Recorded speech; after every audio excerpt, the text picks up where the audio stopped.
คุณอยู่กับ Digital Break Time Podcast สวัสดีครับอยู่กับแบงค์ธนาคารเลิศสุดวิชัยเช่นเคยครับวันนี้เรามาพูดถึงเรื่องของการปรับ Target ROAS เนาะจริงๆคอนเทนต์เนี้ยครับมีคนขอมาเนาะในรู้สึกว่าจะเป็นคอมเมนต์ใน YouTube เนาะก็อยากอยากรู้เรื่องของการปรับ Target ROAS อะไรพวกเนี้ยเนาะแต่ว่าโอเคเราก็เลยมาลองดูว่าคอนเทนต์ไหนที่มันจะพอเราทำอยู่ณปัจจุบันเนี่ยเราเป็นไปได้มากก็เลยเป็นคอนเทนต์ที่ชื่อว่าการปรับ Target ROAS หรือ ROI ด้วยเนาะกับโฆษณาบน Shopee Lazada แล้วก็ TikTok Ad เนาะให้เกิดประโยชน์สูงสุดเนาะก่อนที่จะเข้าเรื่องกันถ้าใครรู้สึกว่าอยากให้แบงค์พูดเรื่องอะไรเกี่ยวกับ Digital Marketing อะไรอย่างเงี้ยคอมเมนต์ขอไว้ได้เนาะไม่ใช่อะไรบางทีเราก็ไอเดียตัน อยากหาผู้ช่วยร่วมแนวทางคอนเทนต์ไอเดียให้หน่อยนะฮะโอเคเรามาเข้าเรื่องกันเลยนะครับโอเคจริงๆครับการปรับ Target ROAS หรือ ROI เนาะเราต้องแยกก่อนจริงๆครับ ROAS กับ ROI คือมันเป็นคนละหน่วยกันเนาะ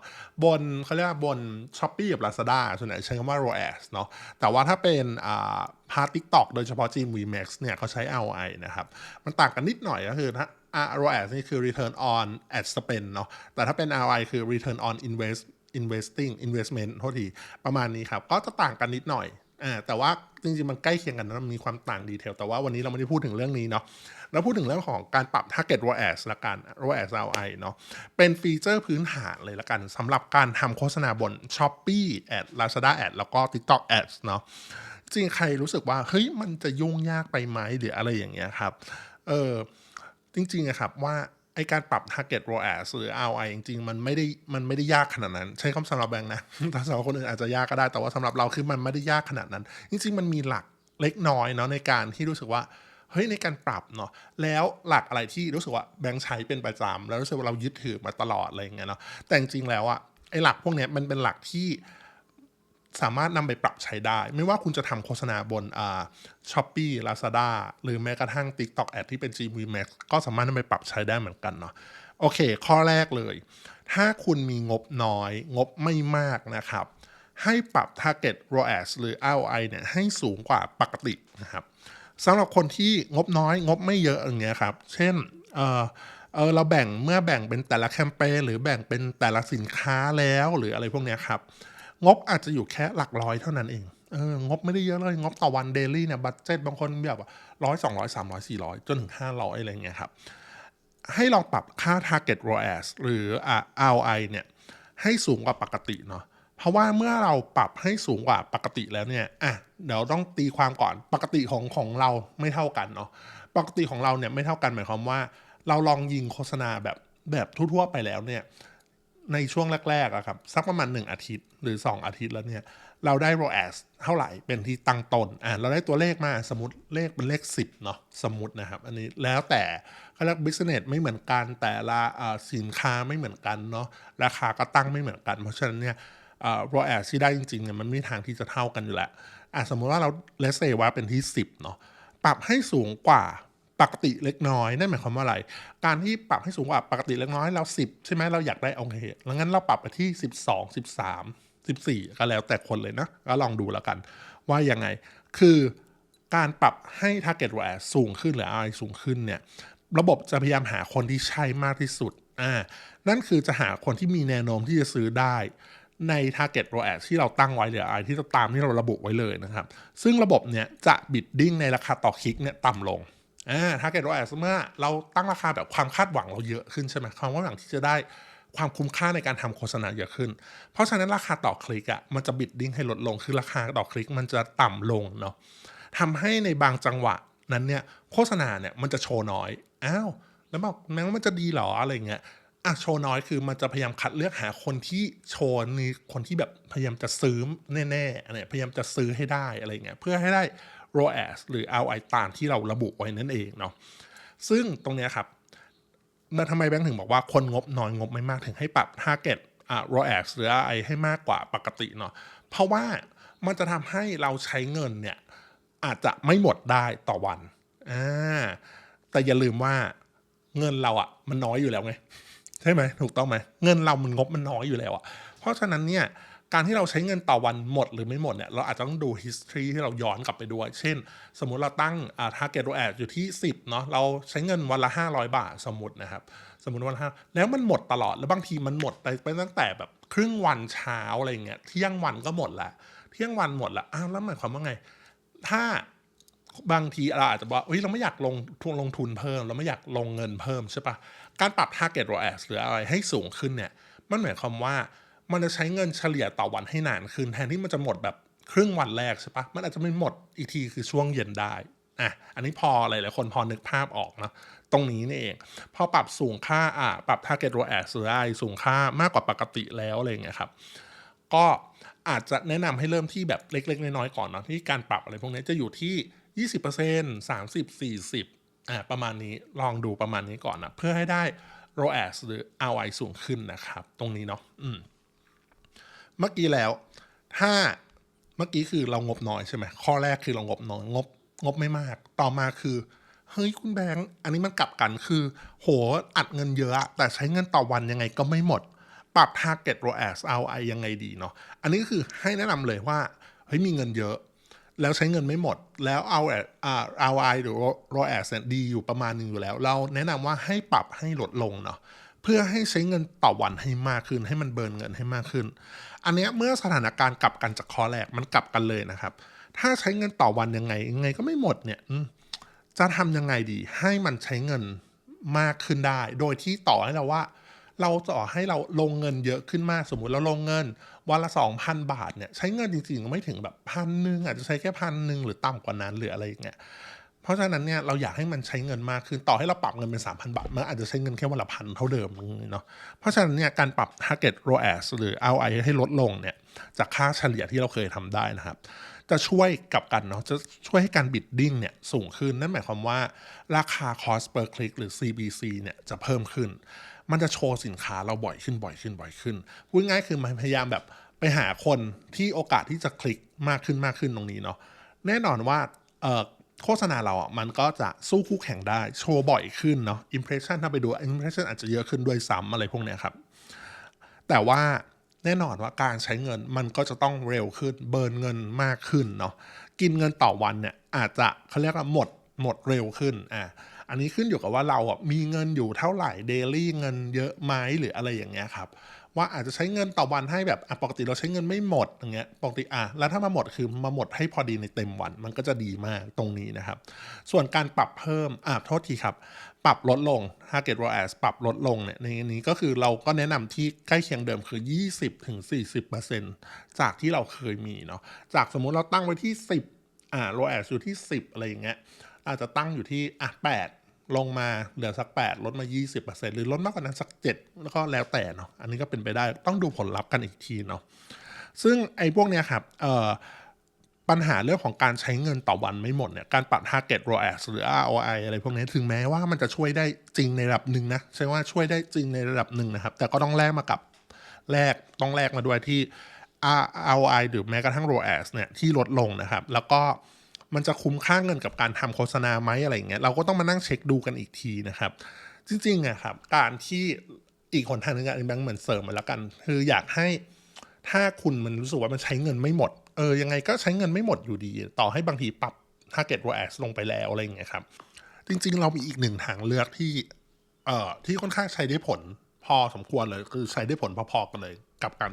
ปรับ target ROAS ให้ลดลงเนาะให้มันเบิร์นเงินเยอะขึ้นนั่นก็คือการเพิ่มสินค้าหรือแคมเปญเข้าไปในแคมเปญนะจริงๆอะครับถ้าเป็นในฝั่งพาร์ทที่เป็นจริงๆตอนนี้ทำได้หมดแล้วไม่ว่าจะเป็น Lazada Shopee เองนะครับแล้วก็แม้กระทั่งTikTok แอดที่เป็น GMV Max เนาะมันสามารถจัดกลุ่มได้หมดแล้วเราสามารถเอาสินค้ายัดเข้าไปจำนวนเพิ่มมากขึ้นในแคมเปญนั้นๆได้นั่นหมายความว่ายังไงพอมันมีสินค้าเพิ่มมากขึ้นปุ๊บเนี่ยมันมีทางเลือกเนาะระบบหรือ AI เนี่ยมันมีทางเลือกให้จะนำส่งสินค้านี้ออกไปสินค้านี้ดีในช่วงเวลานี้สินค้านี้ป๊อปปูล่ามากกว่าคือพอเราจัดกลุ่มปุ๊บเนี่ยจัดกลุ่มปุ๊บเพิ่มสินค้าไปปุ๊บเนี่ยโอกาสที่จะใช้เงินเนี่ยเขาเรียกว่ามันเยอะขึ้นสูงขึ้นเบิร์นเงินหมดเร็วขึ้นแต่เรื่องประสิทธิภาพเนี่ยต้องมานั่งดูกันอีกทีเหมือนกันเนาะตรงนี้นะครับ ต่อมาอันนี้หลายคนก็ถามมาค่อนข้างเยอะก็คือวันดับเบิลดิจิตวันดีเดย์นะครับ22เนาะ33 44 55อะไรพวกเนี้ยครับวันแคมเปญพวก mid month payday อะไรพวกเนี้ยครับควรจะปรับ target ROAS หรือ ROI หรือไม่ควรจะปรับไหมหลายๆคนคงพบว่านะครับคงพบว่าระบบเนาะในช่วงนี้แล้วกันระบบไม่ว่าจะเป็น Shopee Lazada เองแม้กระทั่ง TikTok เองนะครับจะมีพวกเขาเรียกอะไรเป็นฟีเจอร์เลยนะเช่นโปรโมชั่นเดย์หรืออะไรเงี้ยเพิ่มประสิทธิภาพในช่วงวันแคมเปญอะไรพวกเนี้ยเขาจะมีระบบโดยอัตโนมัติเลยว่าเฮ้ยเขาสามารถปรับ target ROAS เนี่ยให้มันลดลงได้ลดลงเนาะหลายคนอาจจะเจอบ่อยด้วยซ้ำอะไรเงี้ยถ้าคนแบบไม่เคยเข้าไปดูเลยแนะนำเข้าไปดูบ้างนะครับเข้าไปดูบ้างคือบางทีมันจะปรับ target ROAS ให้ลดลงในช่วงวันแคมเปญเป็นเพราะอะไรเป็นเพราะว่าการที่ปรับ target ROAS ลดลงเนี่ยทำให้เราไปแข่งกับชาวบ้านได้ง่ายขึ้นแข่งกับคู่แข่งอื่นๆทำให้ราคาบิดดิ้งมันสูงขึ้นเนาะพอมันสูงขึ้นคือมันก็ไปแข่งกันในช่วงวันที่ดีมานด์มันเยอะๆอย่างดับเบิลดิจิตเนาะมิดมันแล้วก็เพย์เดย์นั่นเองนะครับซึ่งอย่างที่แบงค์บอกไปว่าเฮ้ยไอการที่เราจะปรับเนี่ยปรับลงเนี่ยหลายคนบอกจำเป็นไหมอันนี้บอกจำเป็นไหมในความเป็นจริงคืออันนี้สำหรับแบงค์เองเนาะต้องบอกเลยว่าไม่ได้จำเป็นขนาดนั้นไม่ได้จำเป็นขนาดแต่ว่าแนะนำให้ยิงแอดไปนะแต่ไม่แนะนำให้ปรับ target ROAS แบบว่าเฮ้ยลดลงเยอะๆหรืออย่างเงี้ยแต่ว่าถ้าใครที่ทำอยู่แล้วรู้สึกว่ามัน performing มันดีอะไรเงี้ยทำได้อันนี้ไม่ติดเลยรู้สึกว่ามันเป็นเรื่องที่ค่อนข้างโอเคแต่สำหรับแบงค์เองรู้สึกว่าเฮ้ยมันไม่จำเป็นถ้าคุณรู้สึกว่าอันดับแรกเลยถ้าคุณรู้สึกว่าคุณไม่ได้ค่อยแคร์เรื่องของวันดับเบิลดิจิตวันมิดมันวันเพย์เดย์ขนาดนั้นจริงๆต้องบอกก่อนว่ามันมีหลายสินค้านะตั้งแต่แบงค์ทำให้มาเนี่ยมันจะมีหลายสินค้ามากๆที่มันขายได้เรื่อยๆทุกวันแม้กระทั่งวันโอเควันดับเบิลดิจิตมันก็ขายดีประมาณนึงเนาะแต่มันไม่ใช่แบบว่าโหกราฟแบบทะลุพุ่งแบบ4-5 เท่ามันอาจจะไม่ได้ขนาดนั้นแต่โดยปกติแล้วมันแบบขายได้ทุกๆวันอยู่แล้วซึ่งแล้วเรายิ่งถ้าสมมติว่าเราไม่ได้จอยเช่นไม่ได้จอยแคมเปญวันดับเบิลดิจิตไม่ได้จอยวันที่เป็นมิดมันไม่ได้จอยวันที่เป็นเพย์เดย์เราอาจจะไม่ต้องปรับ target ROAS ให้ลดลงก็ได้ตรงนี้เนาะอยากให้เห็นภาพเหมือนกันแต่ว่าคนที่เฮ้ยจอยไปแล้วเข้าร่วมแคมเปญเยอะแล้วสินค้าของคุณเนี่ยเป็นสินค้าที่แบบโอ้โหคนตั้งหน้าตั้งตารอที่จะซื้อวันเขาเรียกว่าวันดับเบิลดิจิตเลยอะไรอย่างเงี้ยคือบางทีแบบเราทำแคมเปญอันนี้สำหรับแบงค์นะแบงค์ทำพวกเครื่องใช้ไฟฟ้ามาค่อนข้างบ่อยอะไรอย่างเงี้ยค่อนข้างเยอะก็รู้สึกว่าเฮ้ยคนรอจริงวันดับเบิลดิจิตนี่โหแบบมันไม่ได้แบบแค่4-5 เท่ามันหลายไปมากกว่านั้นนะคือคนซื้อแบบถล่มทลายรอกันเยอะอะไรอย่างเงี้ยเรารู้สึกว่าอย่างไงนะคุณปรับ target ROAS ลงเพราะบางทีอะยอดวันขายวันเดียวอาจจะเท่ากับเป็น10 วันเลยก็เป็นไปได้มันก็คุ้มค่ากับการลงทุนตรงนี้นะอันนี้เราถึงบอกว่าวันดับเบิลดิจิตวันมิดมันวันเพย์เดย์เนี่ยการปรับ target ROAS เนี่ยขึ้นอยู่กับเราเลยเนาะถ้าเราไม่ได้จอยแคมเปญมาอย่างที่บอกเราไม่ได้จอยแคมเปญเราไม่ได้ค่อยแบบสินค้าเราขายได้เรื่อยๆอะไรอย่างเงี้ยไม่จำเป็นต้องปรับ target ROAS ในวันแคมเปญเลยแต่ว่าถ้าวันแคมเปญของคุณมีความสำคัญมากๆคุณจอยแคมเปญแล้วแบบยอดซื้อในวันนั้นนะมันถ้าแบบมากกว่าหลายๆเท่าอันนี้แนะนำให้ปรับนะตรงนี้นะครับหลักการปรับจริงๆแบงค์บอกไปแล้วว่าหลักการปรับ target ROAS หรือ ROI เนี่ยจริงๆมันไม่ได้เป็นหลักสากลขนาดนั้นนะเราต้องบอกก่อนเนาะมันไม่ได้เป็นหลักสากลอันนี้แบงค์อาจจะคิดขึ้นมาเองด้วยส่วนหนึ่งจากประสบการณ์ด้วยก็คืออยากให้ปรับที่20-40%ปรับขึ้นหรือปรับลงเนี่ยแล้วให้รอดูผลสัก1 อาทิตย์เนาะอย่างที่แบงค์บอกไปว่าไอ้20-40%เราอาจจะได้มากสุดถึง50ละกันสำหรับบางคนบางท่านอะไรอย่างเงี้ยครับคือมันเป็นเลขที่ประสบการณ์ในการทำงานเนี่ยขึ้นมาเนาะลองคิดดูว่าถ้าเราปรับ target ROAS หรือ ROI เนี่ยเป็นปรับให้ขึ้นสูงแบบทีละมากๆสมมุติว่าเราทำโดยเฉลี่ย target ROAS ROAS เราได้ที่10อย่างเงี้ยครับเราปรับเลยโอ้ไม่ได้10สำหรับนี่น้อยไปอยากได้แบบที่20-30อัพเข้าไปอย่างเงี้ยแบบมันทำให้โฆษณาบางทีมันไม่รันเลยนะมันไม่รันเลยในที่นี้คือแบบว่ามันทำให้โฆษณาไม่รันปุ๊บเนี่ยกลายเป็นว่าขายไม่ได้แย่ยิ่งกว่าเดิมอีกยอดขายที่ได้มันก็ควรจะได้มันหายไปอย่างเงี้ยหรือแม้กระทั่งการปรับให้ลดต่ำลงมากๆจะกลายเป็นว่าความคุ้มค่าในการทำโฆษณาเนี่ยก็ลดลงอย่างน่าใจหายพูดง่ายคือยิ่งยิงแอดยิ่งขาดทุนก็เป็นไปได้เหมือนกัน GMV ตกล่วงละนาวอะไรพวกเนี้ยเป็นไปได้นะครับดังนั้นเนี่ยแนะนำว่าให้ปรับทีละไม่เยอะก็คือ 20-40% จากค่าเฉลี่ยที่เราเคยทำได้เนาะแล้วเราก็มานั่งมอนิเตอร์กันด้วยนะครับว่าเฮ้ยมันใช้เงินหมดไหมอย่างที่บอกถ้าเราปรับเพิ่มขึ้น เราต้องมาดูว่าเงินต่อวันมันใช้หมดหรือเปล่านะถ้ามันไม่หมดอาจจะกลับมาที่เดิมไหมหรืออาจจะแบบปรับลดลงมานิดหน่อยอะไรอย่างเงี้ยแล้วก็หรือถ้ามันปรับลดลงก็ต้องมานั่งดูมอนิเตอร์ดูว่ามันใช้เงินหมดแบบเร็วขึ้นมากไหมแล้วยอดขายเนี่ยโดยรวมมันอาจจะดีขึ้นหมายถึงว่ายอดขาย GMV อะไรพวกเนี้ยมันอาจจะสูงขึ้น revenue มันอาจจะมากขึ้นก็จริงแต่ว่าความคุ้มค่าในการทำโฆษณาหรือ ROAS อะไรพวกนี้ที่ได้มันอาจจะลดลงเราก็ต้องทำใจตรงนี้ด้วยเหมือนกันเนาะส่วนเรื่องของการดูผลอะไรพวกนี้ครับเราอยากให้ดูผลสัก1 อาทิตย์เป็นต้นไปเราค่อยมานั่งดูหลังจากที่ปรับเป็นเพราะอะไรว่าถ้าคุณปรับแบบทุกวันปรับแบบเดลี่วันนี้ไม่ดีปรับพรุ่งนี้ดูแล้วมันย้อนมาปรับอีกรอบอะไรอย่างเงี้ยแล้วมาปรับมันกลายเป็นว่าเราจะจับจุดตรงไหนถูกปะเพราะว่าดูเป็นวันต่อวันมันแทบไม่ได้อะไรเพราะวันแต่ละวันก็ไม่เหมือนกันบางสินค้าขายดีวันเสาร์วันอาทิตย์บางสินค้าขายดีวันธรรมดาซึ่งถ้ามาคุณมานั่งปรับทุกๆวันปุ๊บกันว่าคุณก็ลืมเองว่าเราปรับไปถึงอะไรเลขยังไงอะไรอย่างเงี้ยจริงๆให้มันนิ่งก่อน1 อาทิตย์นี่คือคุณจะเห็นหน้าวนลูปใน1 สัปดาห์เลยว่าวันไหนขายดีเป็นยังไงแล้วก็หลังจากที่ปรับขึ้นเทรนมันเป็นยังไงเมื่อเทียบกับวีคที่แล้วอะไรอย่างเงี้ยถ้าเป็นช่วงที่ไม่ชนแคมเปญเหมือนกันอะไรเงี้ยมันก็เทียบได้อย่างเงี้ยต้องมานั่งลองดูเหมือนกันครับให้มันนิ่งๆก่อนอย่าเพิ่งใจร้อนอย่าใจร้อนแบบว่า